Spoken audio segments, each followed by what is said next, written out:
Hello everyone. हर हर महादेव दोस्तों। आपके अपने चैनल हर दिन कुछ नया में आपका बहुत बहुत स्वागत है।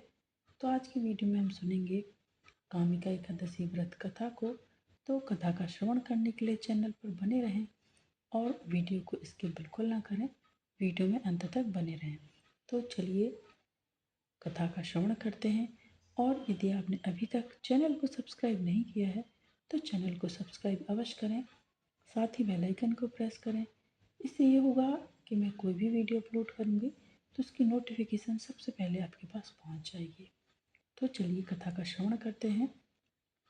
कुंती पुत्र धर्मराज युधिष्ठिर कहने लगे कि हे भगवान, आषाढ़ शुक्ल देवशयनी एकादशी तथा चातुर्मास महात्मा मैंने भली प्रकार से सुना।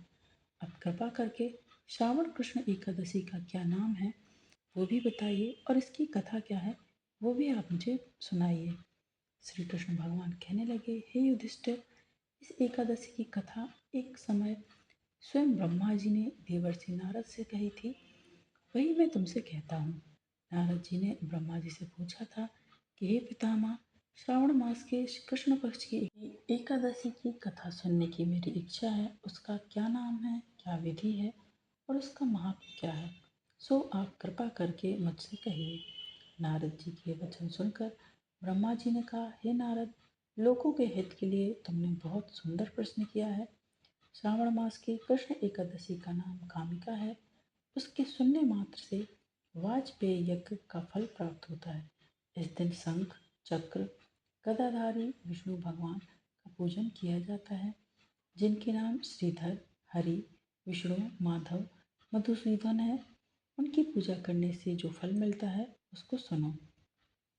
जो फल गंगा, काशी, नैमिषारण और पुष्कर स्नान से मिलता है वह विष्णु भगवान के पूजन से प्राप्त होता है।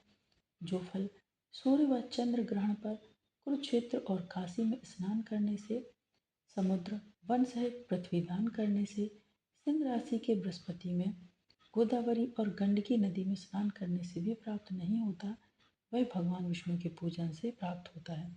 जो मनुष्य श्रावण में भगवान का पूजन करते हैं उनसे देवता, गंधर्व और सूर्य आदि सब पूजित हो जाते हैं। अतः पापों से डरने वाले मनुष्यों को कामिका एकादशी का व्रत और विष्णु भगवान का पूजन अवश्य ही करना चाहिए। पाप रूपी कीचड़ में फंसे हुए और संसार रूपी समुद्र में डूबे मनुष्यों के लिए इस एकादशी का व्रत और भगवान विष्णु का पूजन अत्यंत आवश्यक है। इससे बढ़कर पापों के नाशों का कोई उपाय नहीं है। हे नारद, स्वयं भगवान ने यही कहा है कि कामिका व्रत से जीव को योनि को प्राप्त नहीं होता।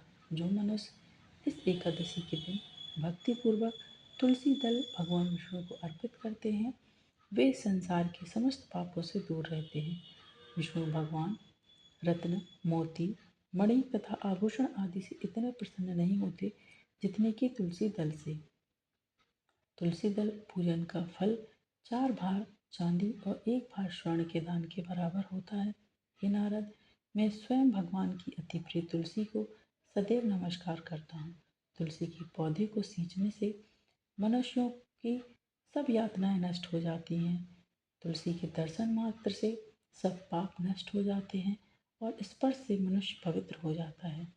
कामिका एकादशी की रात्रि को दीपदान तथा जागरण के फल का महात्मा चित्रगुप्त भी नहीं कह सकते। जो इस एकादशी की रात्रि को भगवान के मंदिर में दीपक जलाते हैं उनके पितर स्वर्गलोक में अमृत पान करते हैं, तथा जो घी या तेल का दीपक जलाते हैं वे 100 करोड़ दीपकों से प्रकाशित होकर सूर्यलोक को जाते हैं। ब्रह्मा जी कहते हैं कि हे नारद, ब्रह्म हत्या तथा भ्रूण हत्या आदि पापों को नाश करने वाली इस काम का एकादशी का व्रत अवश्य ही करना चाहिए। और मैं अब तुमसे कामिका एकादशी व्रत कथा कहता हूँ, उसे ध्यानपूर्वक सुनो।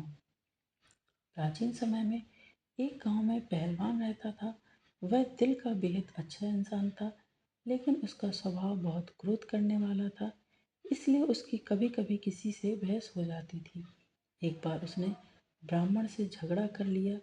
वह सामने वाले पर इतना क्रोधित हो गया कि उसने ब्राह्मण की हत्या कर दी, जिसकी वजह से पहलवान पर ब्राह्मण हत्या का दोष लग गया। इस दोष से बचाव और पश्चाताप के लिए उसके अंतिम संस्कार में शामिल हुआ, लेकिन पंडितों ने पहलवान को वहां से भगा दिया।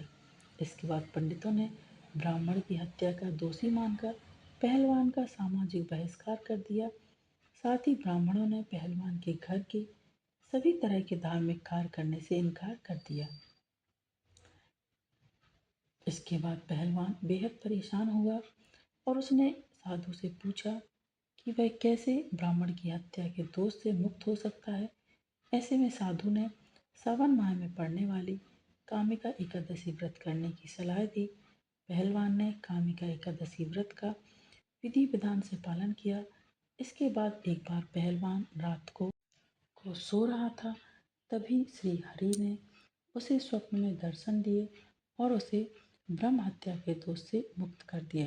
तभी से कामिका एकादशी व्रत की शुरुआत हुई। कामिका एकादशी व्रत करने से व्यक्ति को ब्रह्म हत्या जैसे बड़े पापों से भी मुक्ति प्राप्त हो जाती है। जो व्यक्ति इस कथा को पढ़ता और सुनता है उसको भी इस का फल प्राप्त होता है। तो यदि आप व्रत नहीं कर पाते हैं किसी कारणवश, तो आप कामिका एकादशी व्रत को सुन सकते हैं। और ये कामिका एकादशी व्रत कथा थी। यदि आपको आज की कथा, आज का वीडियो पसंद आया है दोस्तों, तो वीडियो को लाइक कीजिए, शेयर कीजिए अपने दोस्तों के साथ, अपने परिवारजनों के साथ, ताकि उन तक भी ये वीडियो पहुँचे और वो भी कथा का श्रवण कर सकें, कथा का लाभ ले सकें एवं विष्णु भगवान की कृपा प्राप्त कर सकें।